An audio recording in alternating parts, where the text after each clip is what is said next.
Sino po dito ang inaamin niya sa kanyang sarili na siya ay nanghihina? At gusto niya na makatanggap ng kalakasan buwan sa Panginoon. Ang kalakasan po ng Panginoon, mga kapatid, ito po pala ay natatanggap natin ayon po sa ating napag-aralan ng nakaraang pong linggo. Kapag ka po ito ay kailangan natin, ito ay dumarating sa atin. Ang kalakasan, ito po ay natatanggap natin kapag ka po tayo ay weak. Kapag ka po tayo ay mahina, tayo po ay pinapalakas ng Diyos. At ang kalakasan ng Diyos, ito po ay dumarating sa atin kapag ito po ay hiningi natin na ito po ay ating maranasan. At dapat natin maintindihan na tayo po ay binibigyan ng Diyos ng kalakasan, hindi para gamitin lang sa kasalanan o sa mga bagay na walang kabuluhan. Yung lakas ay binibigay sa atin ng Diyos. Hindi rin po ito para lang tayo magpasikat o magyabang. At hindi din po tayo para maghiganti lang sa mga taong iniingisan natin. Bagkus tayo ay binibigyan ng Diyos ng kalakasan upang tayo po, mga kapatid, ay gumawa ng mga bagay na nakakalugod sa kanyang paningin. To do what is pleasing to Him. At hindi lang po yun, mga kapatid, to fulfill our mission at to give honor to His name. So, ngayon po namang ikatlong Sunday, ang pamagat po ng aking mensahe na i-share sa bawat isa sa atin ay God will give you strength to overcome. Sabihin mo nga sa iyong katabi, kapatid, ano man ang iyong pinagdadaanan, ano man ang iyong hinaharap sa buhay, ano man ang iyong nararanasang hirap, huwag kang mag-alala. God will give you strength to overcome. Sino po ang naniniwala na siya bibigyan ng Diyos ng lakas para siya magtagumpay? Samahan po ninyo ako sa pagbabasa natin ng salita ng Diyos at ito po ay babasahin natin sa aklat po ng 1 Corinthians chapter 10 verse 12 hanggang 13 sa Good News Translation. Ang sabi po niya dito, if you think you are standing firm, you had better be careful that you do not fall. Verse 13, go. Every test that you have experienced is the kind that normally comes to people. But God keeps His promise. And He will not allow you to be tested beyond your power to remain firm. At that time you are put to the test, He will give you the strength. Sabihin mo nga sa iyong katabi, He will give you the strength to endure it and so provide you with a way out. Pagpalain ng Panginoon ang binasa nating talata ngayon. Si Pablo po mismo ay sinasabi niya na inigipit kami, kapi-kapila, pero hindi kami nawawalan ng kaibigan. Minsan kami ay nalulugmok, minsan kami nadadapa, pero taglay namin ang lakas na nagmumula sa Panginoon. Sinabi niya sa mga taga-Korinto na tayo pong lahat, mga kapatid, ay meron pong provided laging kalakasan doon sa Panginoon. Maging si Paul ay sinabi niya na magagawa ko lamang ang lahat ng bagay sa tulong ng Panginoon na nagbibigay sa akin ng kalakasan. We have to understand the danger of relying on our own strength. There is a great danger doon po sa pagre-rely sa human strength or sa carnal strength. Marami pong klase po ng kalakasan na pinagtitiwalaan ng tao. Pero yung kung magtiwala sa lakas ng kanyang sariling katawan at magdepende sa lakas ng ibang tao, ay meron po itong danger na binanggit po ang Biblia. Ang una po na danger, kapag ka po ang isang tao ay nag-rely sa lakas ng tao o sa lakas ng kapwa na may hangganan ng buhay, ay God will not stand beside you. Ang Diyos ay hindi sasama sa iyo kapag ikaw ay nagtitiwala sa lakas ng iyong kapwa o sa lakas ng sarili mo lang. Halimbawa, si Sister Tess ay pumunta sa palengke at sinabi niya sa kanyang husband, asawa, sweetheart, mahal, samahan mo nga ako sa palengke at ako'y mamamalengke dahil marami akong bibit-bitin, marami akong bubuhatin. Hindi ko kaya. So ano po sa palagay ninyo ang gagawin ni Brother Saul? Siya po ay sasama dahil hinihingi ng kanyang misis yung kanyang tulong. Sa kabilang banda, kung sabihin ni Brother Saul kay Sister Tess na, "Sweetheart, sasamahan kita sa pamamalengke." Sasabihin naman ni Sister Tess, "Ay, wag na. 1 kilong bigas lang naman ang aking bibilihin. Dito ka na lang sa bahay. Maabala ka pa." So, siya po ay pupunta at aalis na mag-isa lamang. Sapagkat siya'y naniniwala na yung kanyang bubuhatin ay magaan at kaya-kaya lamang na mangyari. Now, do you get the point? Gayon din mga kapatid.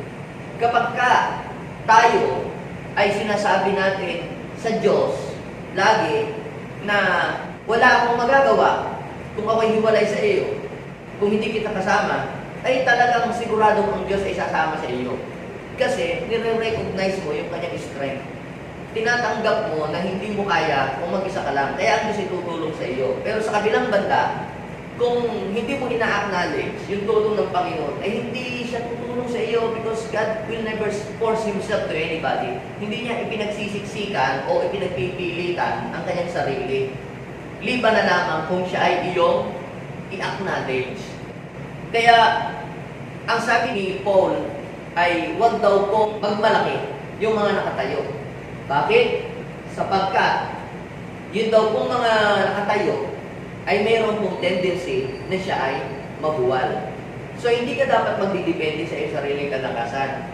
Naalala niyo po ba yung sinabi po ng Deuteronomy chapter 8, verse 17 hanggang 18? Sinabi ni Moses sa mga Israelita, kapag kayo naroon na sa lumang pangako, nakatira na kayo sa mga magagandang bahay, huwag ninyo iisipin o aakalain o huwag sasali sa inyong isip na ang kayamanan ninyo ay dahil sa sarili ninyong kalakasan. Huwag sasali sa isip na kaya kayo ay yumaman o gumanda at sumagana at umangat ang buhay ay dahil sa sarili ninyong lakas. Ano, sabi ng verse 18, ang totoo niyan, ang Panginoon ang nagbigay sa iyo ng kalakasan, si Yahweh. It is He who gives us power, strength to get well. Kaya mga kapatid, yung danger of relying on our own strength, God will not stand beside you or beside me kung tayo po, mga kapatid, ay magre-rely sa sarili nating lakas lamang. Ang pangalawang danger ng taong nagre-rely sa sarili niyang kalakasan, you will be under curse or you will be cursed. Ikaw ay nasa ilalim ng sumpa. Basahin po natin yung Jeremiah chapter 17 verse 5. Sabi niya doon, "Cursed is a man who depends on flesh for his strength and whose heart turns away from the Lord." O kita po ninyo, kapag ang isang tao daw po ay mas nagdepende, mas nagsumandal sa lakas ng ibang tao o sa lakas ng kapwa o lakas ng sino man, siya daw po ay susumpain. So yan po yung danger mga kapatid. God will not stand beside you and you will be cursed. At pangatlo, you will become a victim of Satan. Kaya yung pong mga tao na nagtitiwala sa sarili nila pong kalakasan ay nagiging biktima lamang po sila ng kaaway. Sinabi ni Apostol Pablo, we are not fighting against flesh and blood. Hindi daw po tayo nakikipag-away o nakikipaglaban sa laman at dugo. Hindi ka pares po nung battle between Israelites and Amalekites or between government or NPA or between the criminals and the police. Hindi ganoon. Ang battle natin as a church, ang sabi po ng Ephesians chapter 6 verse 12 ay ito, "For we are not fighting against human beings, but against the wicked spiritual forces in the heavenly world, the rulers, authorities, and cosmic powers of dark age." Ibig sabihin, hindi mo siya nakikita. Hindi mo siya nahihipo. So ngayon, hindi mo siya kayang labanan ng sarili mo lamang lakas. At kung sasabihin mo, ay, kaya ko yan. Yung demonyo yun ako, kaya kong ipaghampasan yan. Bakit ako may ipaghampasan? Yung demonyo yan, wala yan. Walang demonyo sa akin. Ibig sabihin niyan, ikaw ay nagyayabang, nagtitiwala ka sa iyong sariling lakas. At pag ikaw ay ganyan, you will become a victim of the enemy. Magtatawanan ka lang ng kaaway. Si Pedro, mga kapatid, ay laging napupuri ng ating Panginoong Jesus. Alam niyo po, meron din po kasing danger yung laging napupuri. Maganda pa yung minsan laging kang naikupuri kaysa lagi kang napupuri. Gawin napupuri ni Bishop, ako'y natatakot. Ako'y nagre-repent agad sa kabilang sulong. Dahil napansin ko, yung mga madaming pinupuri lagi ni Bishop, lahat yun nagbagsakan. Nakakatakot yung lagi kang pinupuri. Kasi pag lagi kang pinupuri, pumabalakpak yung tenga mo, parang limayabang ka na, no? Pero, si Pedro po, lagi siyang napupuri, di ba? Naalala niyo po nung nag-cell group sila, tinanong ni Jesus, yung mga alagad, sino daw ako? Ay, doon sa mga ibang tao. Ay, kanya-kanya po silang sabi, patungkol kay Jesus. Sabi po ng iba, kayo po ay propeta dati, kayo po si Isaiah, kayo po si Jeremiah, kayo po si Elijah. Tinanong naman ng Panginoon si Peter, ikaw naman Peter, ano mong masasabi po patungkol sa akin? Aba, ay napakaganda ng sagot ni Peter, Lord, you are the Christ, the Son of the living God. Ay, pinalakpakan siya ni Lord. Ikaw ay mapalad, Peter. Talagang nakatanggap ka ng revelation from God. Because of that revelation, siyempre, iba naman yung feeling napupuri ka sa gitna ng maraming mga tao. Ba, maya-maya po siya po yung nagmamalaki na. Habang nagtuturo si Jesus, mamaya tinawag niya sa kabilang tabi at ikinorek na niya si Jesus. Lord, hindi ganyan. Dapat ang inyong sinasabi, di ba? At nirebuke na siya ng Panginoon. Get behind me, Satan. Alam niyo po yung upward correction is disrespectful. Hindi ba may kinorek naman niya ang Panginoong Jesus? Nirebuke siya tuloy ng ating Panginoong Jesus. Ngayon, sabi ni Lord, basahin niyo po yung Lucas chapter 22, verse 31 hanggang 34. Simon, Simon, hiniling ni Satanas na subukin kayong lahat at pinayagan naman ng Ama. Kaya minsan, pagka po yung meron tayong proud speaking, papatulan yun ng demonyo Kaya yung iba yung sinasabi lang, huwag kang magsalita ng patapos. Iba naman yung nagdi-declare ka through the power of God or in the name of Jesus na magkakabahay ko sa pangalan ni Jesus, makakabili ako ng ganito. Yun is a declaration. Iba naman yung yabang. Iba naman yung nagtitiwala ka talaga sa galing mo lamang. Sabi ko ni Lord, Simon, Simon, hiniling ni Satanas sa aking Ama na kayo subukin lahat. At pumayag naman siya. Pero, nag-pray ako na sana ikaw ay hindi tuluyang mawala sa kamay ng Diyos, hindi ka tuluyang mabackslide. At pag ikaw ay na-restore na, sabi ng Panginoong Jesus, ipalakasin mo yung mga nanghihina. Pag ni-revive na ng Lord ang strength, ano ang sabi ni Peter? Basahin po natin yung verse 33. And Lord, yumabang siya dito. Sumagot si Pedro, Panginoon, handa po ako mabilanggo at mamatay na kasama ninyo. Yabang ni Peter, no? Nakala mo sinong matapang. Duwag naman yan ho Pero, anong sabi ni Lord? Ang sabi ni Lord sa kanya, mamamatay ka para sa akin. Mabibilanggo ka para sa akin. Tandaan mo, sa araw, mamayang madaling araw, pag tilaok ng manok, 3 beses mo pa ako itatatwa. Kapag ka po, mga kapatid, tayo ay proud speaking, or we will become a victim of the enemy. Hihilingin na Satanas, Lord, papatulang ko to ha. Payagan mo ako. Nasabi Lord, sige. Yung kayabangan ay open door para ahintulutan ni God si Satanas. O sige, tirahin mo nga yan para matanggal ang yabang niya. Tapos, nung si Jesus po ay nasa Garden of Gethsemane, di ba sinasabihan niya na si Peter, Peter, mag-pray ka. Mag-pray ka. Alam si Peter, anong ginagawa? Tulog. Ay, yung ba yung klase ng taong mamamatay para kay Jesus? Mabibilang ko para kay Jesus? Pero sabi na ba, mananahin kayo. Kahit 1 oras man lamang. Now, listen. Ang isa po palang tao na kumikilos at gumagawa na hindi nananalangin sa Diyos o kasi pag nananalangin tayo sa Diyos, di ba, humihingi tayo ng lakas. Ibig sabihin, kapag hindi ka gumagawa ka, hindi ka nananalangin, nagtitiwala ka na lang sa iyong sarili na sinasabi mo kaya mo. Naalala niyo po ba yung mga first time na ginagamit dito sa church o kaya first time kang nag-preach o first time kang magbigay ng speech sa opisina o first time kang kumanta o first time kang tumugtog? Ano mo pansin mo sarili mo ng first time? panay ang dasal mo. Lord, tulungan niyo po ako. Paliligo pa. Lord, sana po maganda po ang aking masabi. Yung first time na interviewin ka, di ba, panay ang dasal mo.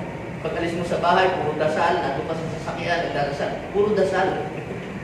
You are relying and depending on God. Aba, nung nakakasampung interview ka na, hindi ka na nananalangin, kaya mo yan. Parang ako nagdadrive, yung first time ko mag-drive, Panginoon ko po, i-start ko yung i-start ko yung papaanda rin, Lord, tulungan niyo po ako, Panginoon, tulungan. Iangat ko yung clutch, magpe-pray uli ako, magkakambyo ako, magpe-pray uli ako. Ngayon, hindi na ako nagpe-pray, kaya ko na eh. Now, do you get the point, mga kapatid, na tayo po, yung kapag tayo ay, lalo na pag dumadami na ang ating alam, at lumalaki na yung ating mga achievements, o kaya lumalaki yung ating church, o lumalaki ang ating gawain, o lumalaki ang ating negosyo, ay meron din po itong tendency na tayo ay mag-rely na. Kaya nga sabi ko nga kanina, doon po sa Deuteronomy chapter 8 verse 17 to 18, na huwag mong iisipin na ang iyong kayamanan o ang lahat ng achievements mo ay dahil sa iyong lakas. Ang sabi ng verse 18, it is He who gives you what? Power to get wealth. Kaya yun po yung sabi, mga kapatid, ni Paul, dito po sa 1 Corinthians 10:12, mag-iingat kayo na yung mga aakala na siya ay nakatayo ay baka siya ay mabuwal. So, kaya kapag ka po, mga kapatid, tayo ay nag-depende sa ating lakas, ay aatras ang Panginoon, mag-step backward siya, dahil kaya mo naman pala eh. Oh. Siya sabi ng iyong husband, sige, sasamahan ka na pamamalengke. Wag na.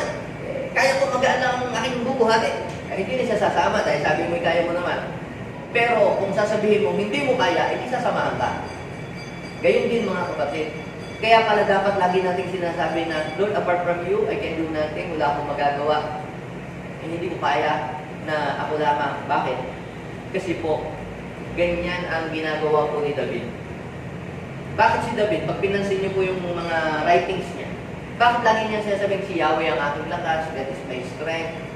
Some boast in chariot, some boast in horses, but we will boast in the name of the Lord. Ang Diyos ang aking strength. Bakit? Kasi natuto na siya. Natuto siya sa nangyari kay Samson. Natuto siya kung paano lumuray ng leon kay Samson. Pero natuto din siya kung paano hindi lumayo sa Diyos.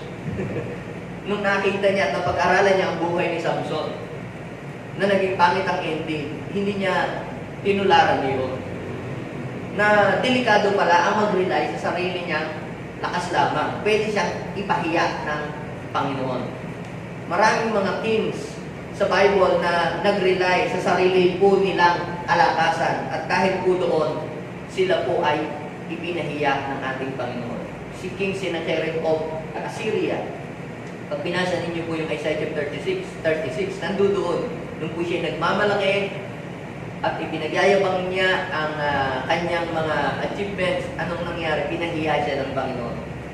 So, pag ikaw pala ay nagre-rely sa human strength or on your own strength, God will not stand beside you, you will be cursed, and you will become a victim of Satan. Kaya ano po ang nangyari kay Pedro nung bandang huli?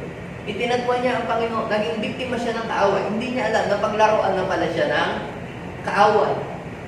Kaya kapag ikaw ay nagre-rely lang sa carnal strength, mawala sa iyong spiritual covering. Ang sabi ng Panginoon, mag-ingat yung nag-aakalang nakatayo at baka sila ay mabuwal. Kaya kapag kasama mo ang Panginoon, if God is standing beside you, hindi ka mabubuwal. At kung ikaw man ay mabuwal, may magtatayo sa iyo. The Bible says, two are better than one. Kapag siya ay nag-fall, may magtatayo sa kanya.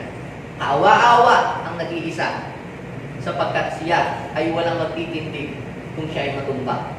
Kaya mga kapatid, lagi palang dapat ay kapartner natin si Lord. Dahil siya yung ating source of strength.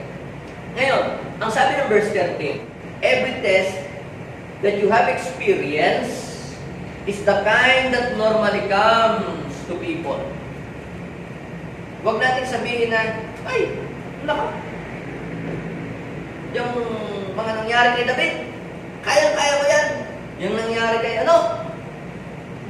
kay Samson, kayang-kaya niya yan. Babae lang, hindi pa napaglabanan. Kayang-kaya kong paglabanan yan. Huwag kang magsabi ng gano'n. Ananias, pera lang. Pinag-interesan ka. Naku, ang hina naman nun, kapatid. Anong sabi ng Bible? Mag-ingat na ng nag-aakalang nakatayo. Baka mabuhay. May mga tao nagmamalaki, abay, kung hindi naman ako madiskarte sa buhay, magkakaroon ba naman ako ng bahay? Magkakaroon ba naman ako sa kanyang ganito? Ako, hindi katulad ng iba dyan. Ako, ang aking mga utang, talagang binabayad akong lahat. Ang nangyari, sa bandang huli, siya ang baon sa utang. Alam niyo po mga kapatid, hindi tayo dapat mag-rely. Bakit? Sabi, wala pa daw test o pangyayari sa mundo na hindi dinaanan sa iba. Kung si David nga natumba nga si Samson nga naisahan din ng kaaway Kung si Abraham nga, naisahan pa rin ng kaaway mas higit ka pa ba kay Abraham, mas higit ka pa ba kay David o kay Samson? Kaya yung mga taong nagre-rely sa Diyos, I have a good news for you. Sino dito ang gusto niya sa buong buhay niya magdidepende siya kay Lord? Ito po mga kapatid ay para sa mga tao nagdidepende sa Lord, na si Lord ang kanilang sandalan. Tingnan ninyo, basahin po ninyo. But God keeps His promise. Yung mga tao po, mga kapatid, na naniniwala na ang Diyos, ang kanilang lakas, ay nanghahawak sila sa pangako ng Diyos. Sabihin mo sa iyong katabi, may pangako ang Diyos. Alam niyo po ba na ang Diyos ay hindi lang nangangako ng blessing, protection, hindi lang siya nangangako ng promotion. May pangako din ang Diyos sa Bible na kalakasan para sa mga nanghihina. Basahin natin. But God keeps His promise. And He will not allow you to be tested beyond your power to remain firm. Kapag nagdidepende ka kay Lord, He will not allow na yung test ay dumating sa iyo nang lampas doon sa iyong kapasidad. Kung ikaw ay naghahambol, hindi hahayaan ng Diyos na dumaan sa iyo yung pagsubok na lampas. Pero kung ikaw ay nagyayabang, ay baka ikaw ay subukin ng lampas pa doon sa kaya mo.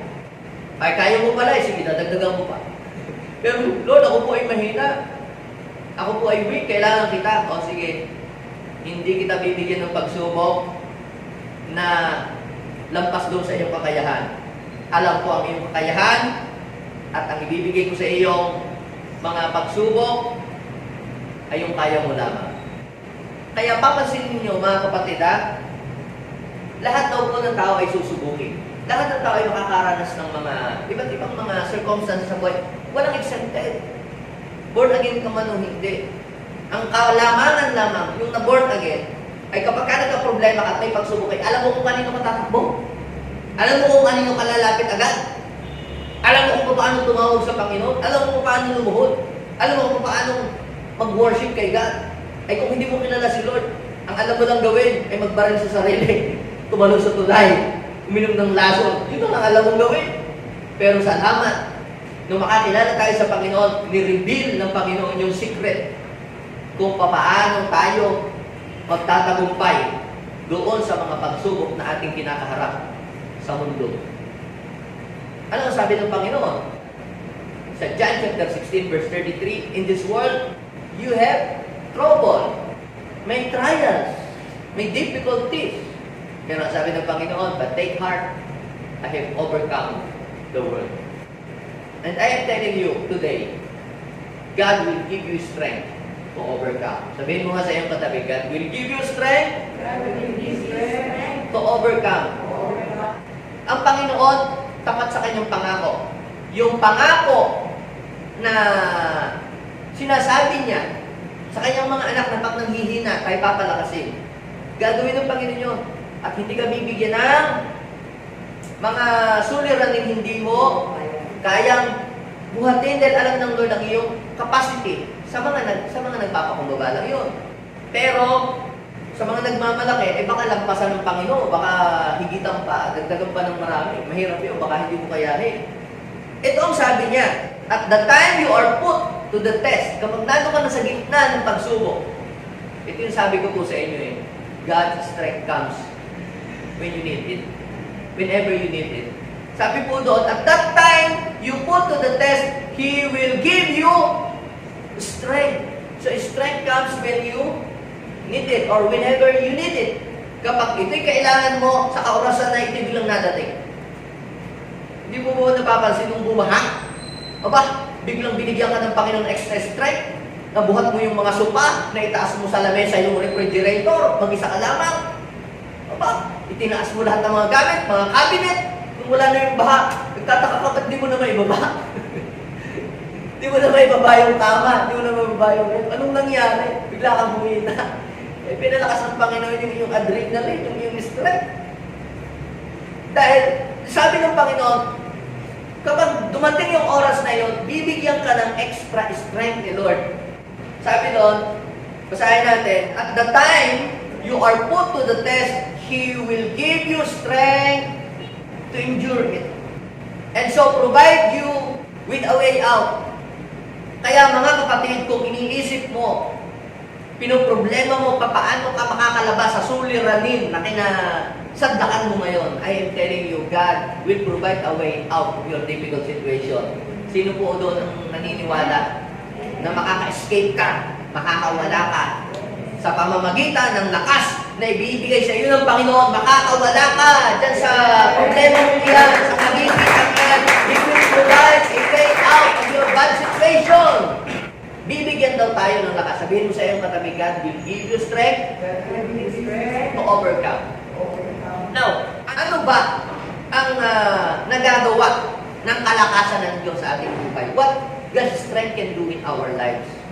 Ano ba ang kayang gawin ng kalakasan ng Diyos sa buhay natin? Sa Bible po, ang strength ay meron pong mga simbolo upang isalarawan kung anong klase ng strength ang kayang i-provide ng Diyos sa atin. I will share to you 4 prophetic symbol of strength sa Bible. Maaaring nababasa niyo po ito. Pero ngayon po, let me explain to you mga kapatid. Yung number 1 symbol for strength is the eagle. Sino po dito ang nakakita na ng agila? Hindi po yung yung gold eagle na nakalagay sa bote. Yung agila na ibon na yan ho ang pinakamataas na lumipad sa lahat ng ibon. Talagang sabi ng Bible, yan nakatira sa kalawakan. Dahil sa laki ng kanya pong mga bangwis, yung kampay lang niya, ang layo ng kanyang nakakabot. Imagine mo, subukan mong maghabong ng kampay. Anong mangyayari sa iyo? You will become exhausted. You will get tired. Ikaw ay mapapagod. Sige nga, ikaw nga lang. Maghapon ka maglaba ng maglaba. Magplansya na magplansya. O magbuhat ng magbuhat. Di mo papagod ka. Ngayon, alam niyo po ba, ang sabi ng Bible, sa Isaiah chapter 40, verse 31. Basahin natin. Go. But those who trust in the Lord for help will find their strength renewed. They will rise on wings like eagles. They will run and not get weary. They will walk and not grow weak. Pansinin yung agila, no? Di kampay siya ng kampay, pataas ang patas sa kanyang lipad. Kaya lamang sa pagkampay niya, siyempre, yung kampay ka ng kampay, di manghihinani yung mga bagwis. Di ba ka? Sabi ng Panginoon, sa verse 31, yung mga kabataan, hihina din eh. Pero ang sabi ng Panginoon, but those who trust in the Lord will, what? Renew their strength. Like eagle.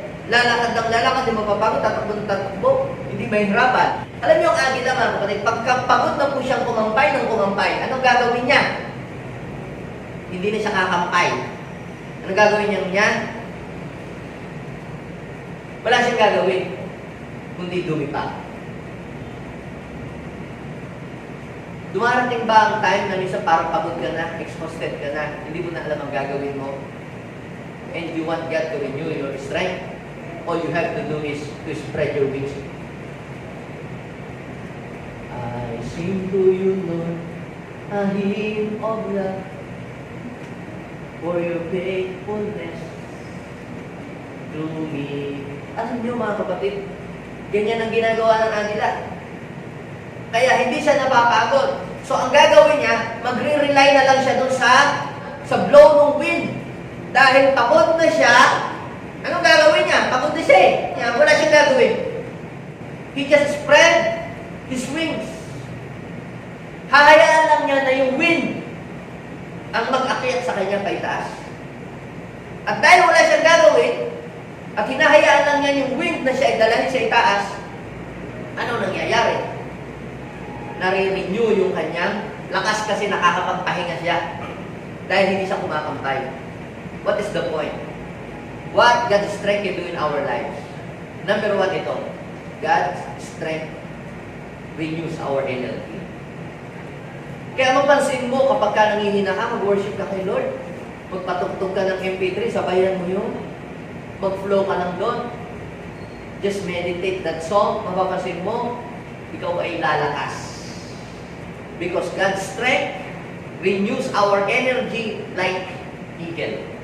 When you ask God, Lord, give me the strength like an eagle, it means, Lord, renew my strength.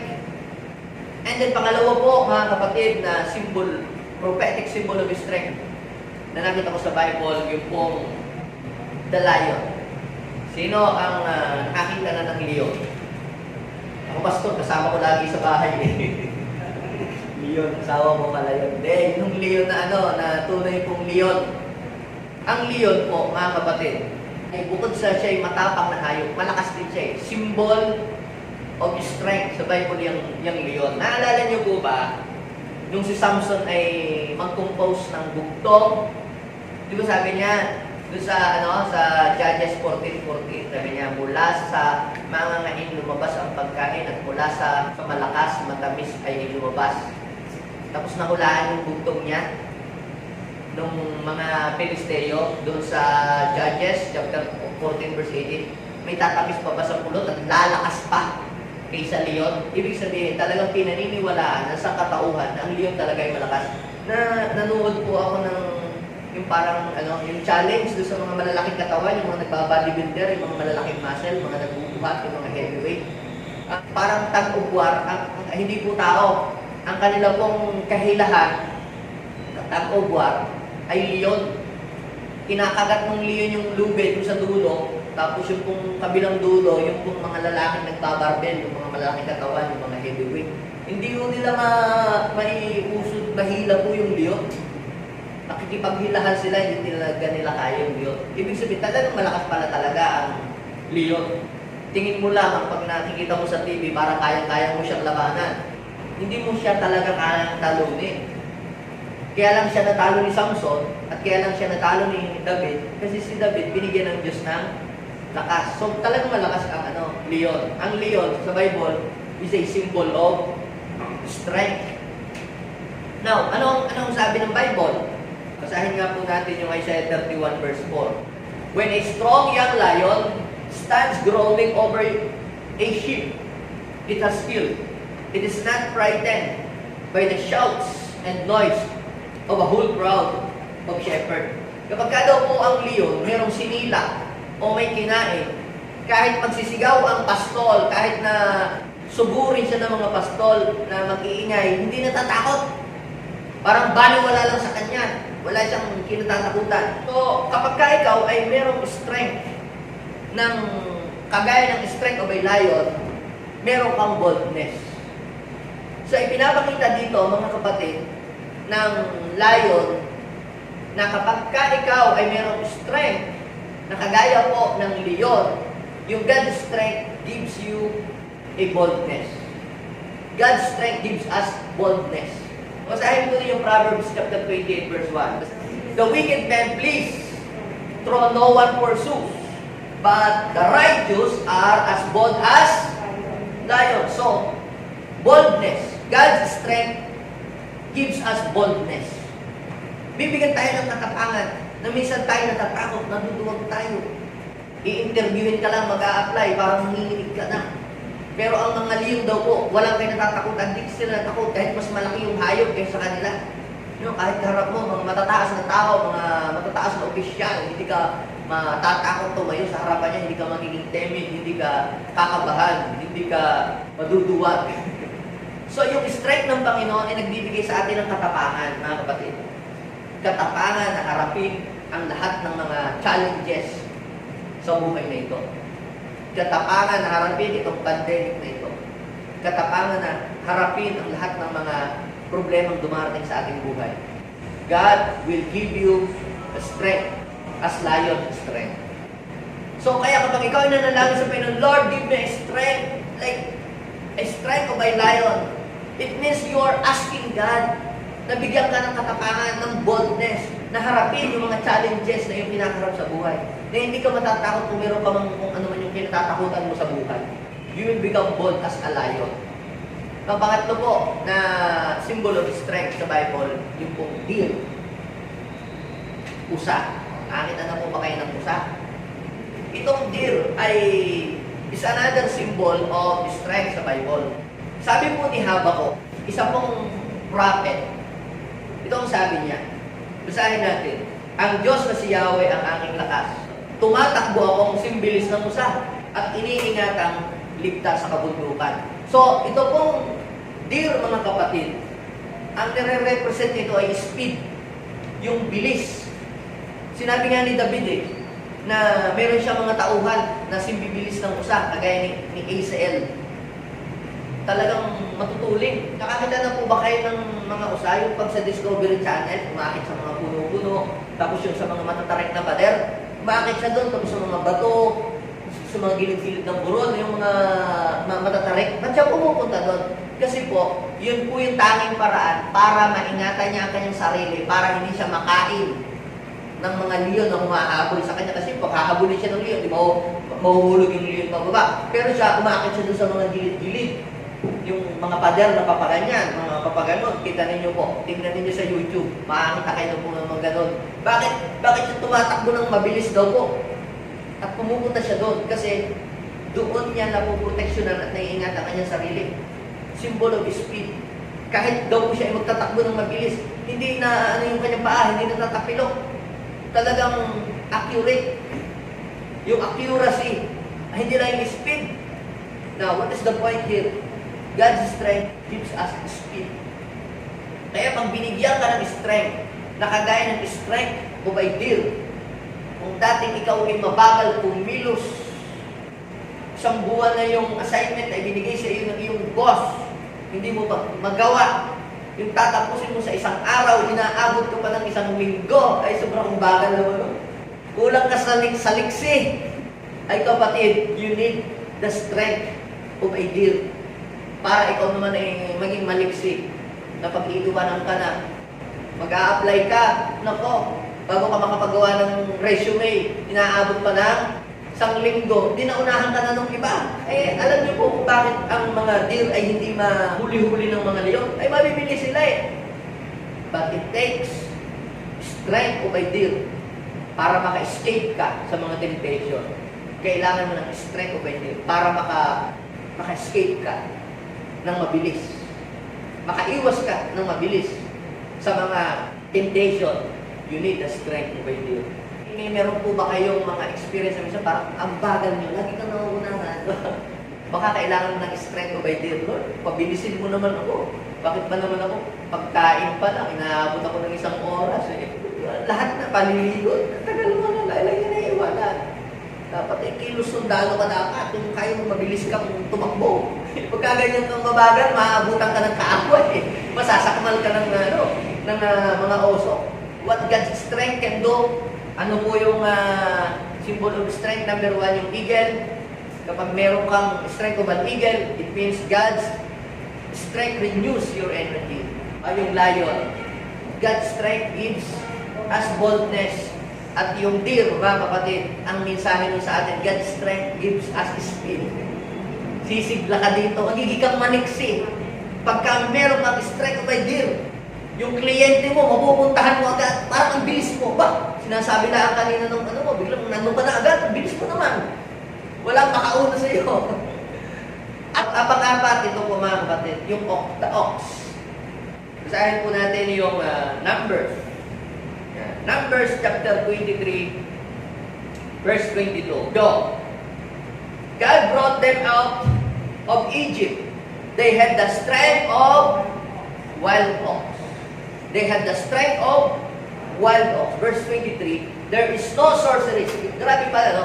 Pag meron ka palang ox strength, wala daw kulang, o wala daw barang, o wala daw mga cursed object na tatalab sa iyo. Yan, basahin po ninyo. There is no sorcery against Jacob, no divination against Israel. It will now be said of Jacob and Israel, see what God has done. Kaya alam niyo po, pagka ikaw ay meron kang strength of an ox, ang tibay mo, malakas ang iyong resistensya palagi. Ano ang inire-reveal na strength nito sa atin? Ano ang pinapahayag na kalakasan ng ox kapag sinabi na, I will give you the strength like an ox? Ibig sabihin niyan, mga kapatid, God's strength gives us endurance. Kaya mo makipagtagalan sa trabaho. Yung longevity sa iyong ginagawa. Nakakita na ba kayo ng mga tao na nag-apply ng trabaho? Wala pang isang linggo, nag-resign na agad dahil hindi kinaya yung trabaho dahil nahirapan daw doon sa trabaho. Pumasok sa construction, naghalo ng semento, kinabukasan, umayaw na, nag-quit na. Yung madali kang sumuko, parang kaunting hirap lamang, parang hindi mo na matagalan yung hirap na yon. Eh pagka ganoon mga kapatid, humingi ka sa Panginoon ng ganitong strength. Lord, give me the strength of an ox. Yung parang naman makatagal ako sa trabaho, wala na akong tinagal ng trabaho. Yung bang parang kaunting sundot lang, pagod ka na agad. Hindi mo magawa kung ano yung mga dapat mong gawin. Dahil nanghihina ka na agad. Alam niyo po yung kalabaw, nung hindi pa uso po ang traktora, ekta-ektara yung mga lupa ang sinasaka niyan. At kung walang ox, walang aanihin, walang harvest, if you do not have the strength of an ox, eh hindi mo makararanasan yung harvest eh. Tatamarin ka sa buhay. But if you have the strength of an ox, Proverbs 14 verse 4, where there are no oxen, the manger is empty, but from the what? From the strength of an ox comes an abundant harvest. Sanay ka sa hard work. Sanay kang magtrabaho ng mabibigat. Sanay kang gawin yung mga mabibigat na mga bagay. Hindi ka lang talagang ikaw ay matatag. Kaya mo makipagtagalan. Yung iba nag-quit na, nag-resign na, pero ikaw tuloy pa rin. Kita niyo po yung kalabaw kahit mainit, nag-aararo. Kaya niyang mag-araro ng kung ilang hektarya. Anong klaseng lakas ang meron doon? Meron yata siyang built-in strength na para yatang hindi siya napapabot. Gusto ng Panginoon na tayo ay bigyan ng mga kalakasan na kailangan natin. Kaya, ikaw makakatagal ka lamang sa ministry, sa pagsiserve sa Panginoon, if you have the strength of an ox. Marami pa na tumalikod na sa paglilingkod dahil nahirapan. Maraming nag-quit na sa buhay, nag-quit na sa mga trabaho dahil nahirapan. But, if you have the strength of an ox, nako, ikaw ay aabuti na ng retirement sa trabaho mo ngayon. Ibig sabihin niyan mga kapatid, kaya mong tumagal sa trabaho na iyong ginagawa pag meron kang strength of an ox. Yung hindi ka laging nagre-resign agad, na palipat-lipat ng trabaho dahil parang hindi ka mauwi dito sa trabaho. Pag ganyan, you need the strength of an ox, humingi ka sa Panginoon. So, what kind of strength na available kay Lord? Kailangan ba natin ng strength of an eagle? Na pag tayo ay nanghihina, Lord, palakasin mo ako, give me the strength of an eagle. Magsosoar ako, ako'y lalakas. Tatakbo ng tatakbo, hindi mahirapan kasi meron na-renew yung aking strength. At hindi lang yun ang strength na kaya ibigay sa'yo ng Panginoon. The Lord will give you strength. Like the strength of lion. Bibigyan ka ng katapangan sa tulong ng lakas ng Panginoon. At hindi lang yun ang lakas na kaya ibigay sa'yo ng Panginoon. God will give you the strength, the speed, like a deer. Accurate kang kumilos. Magagawa mo ng mabilis yung mga ginagawa mo. yung kung speed at saka yung accuracy. Hindi naman yung mabilis kang maglinis, mabilis kang maglaba, nandiyan pa naman yung mancha. Hindi ganun ang deal, di ba? Mabilis siyang tumakbo, pero hindi siya nadudulas. Hindi siya nahuhulog sa bangin. So, ganun ka rin. At bibigyan ka din ng Panginoon ng strength of an ox. God will give you strength, like the strength of an ox. You will endure many sufferings, kaya mong lampasan yun, mga pagsubok, kaya mo rin yun, yung mga hirap, difficulties, malalampasan mo yun until you experience a great harvest sa iyong buhay. Amen. Sino dito ang naniniwala? Yes. Na hanggang makamtan mo yung tagumpay. Pati yung sa pag-aaral, di ba? Yung iba, nag-drop na sa college. Na-miss niya na yung blessing ni Lord sa kanya. Kaya, mga kapatid, ang sabi ng Panginoon, pagdating ng pagsubok, bibigyan ka ng Diyos ng lakas. Amen? Upang mapagtagumpayan mo ang mga bagay na iyan.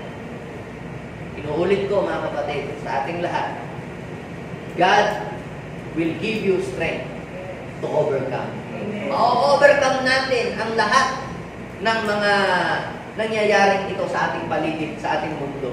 Hindi sa pamamagitan ng lakas natin, kundi sa pamamagitan ng lakas na pinagkakaloob ng Panginoon.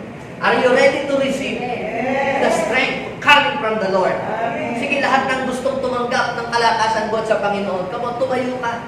At ngayon, hilingin mo sa Panginoon, Lord, kailangan mo ng lakas na kagaya ng agila. Ang dami kong trabaho araw-araw. Nakakapagod. Pero Lord, you will give me the strength like an eagle. You will give me the strength of a lion na minsan nakakatakot, Panginoon, na humarap sa mga kliyente o nakakatakot humarap sa mga matataas na tao. But God, give me the strength of a lion. Magkaroon ko ng boldness, ng katapangan na hindi ako maduduwag, Panginoon, at hindi ako kakabahan sa harapan ng maraming mga tao o sa gitna ng mga pagsubok because I have the strength of a lion. At Panginoon, hindi na ako magiging mabagal, kundi ako ay magiging matulin. Magagawa ko ng mabilis. Yung gagawin ko sa loob ng isang linggo, matatapos ko na sa loob lamang ng isang araw. Dahil bibigyan mo ko ng speed, like a deer.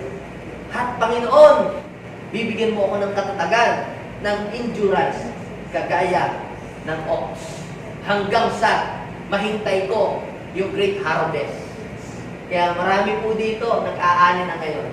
Bakit? Hindi kasi sila sumuko. Naglilingkod sa Panginoon. Yung iba sumuko na. Ay, walang ano yun. Walang strength of an ox.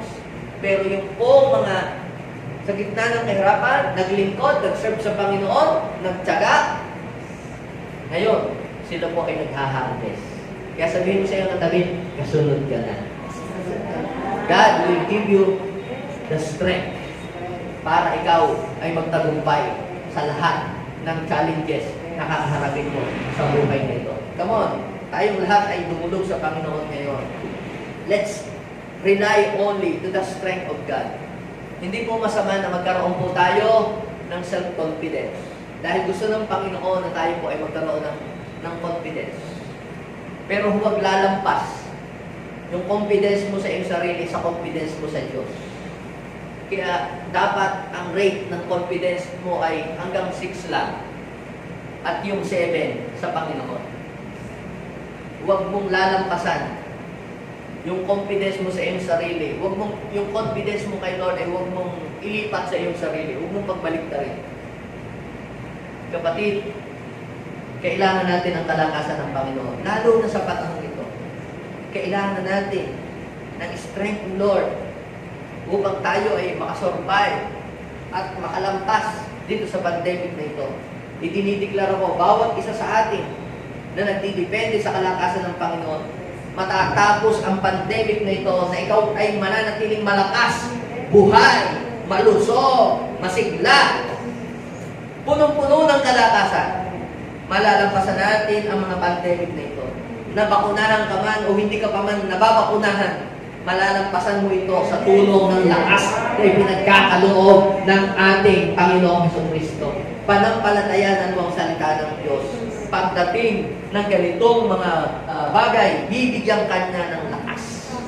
Lord God, Bigyan mo ng lakas ang iyong mga anak na pumunta dito.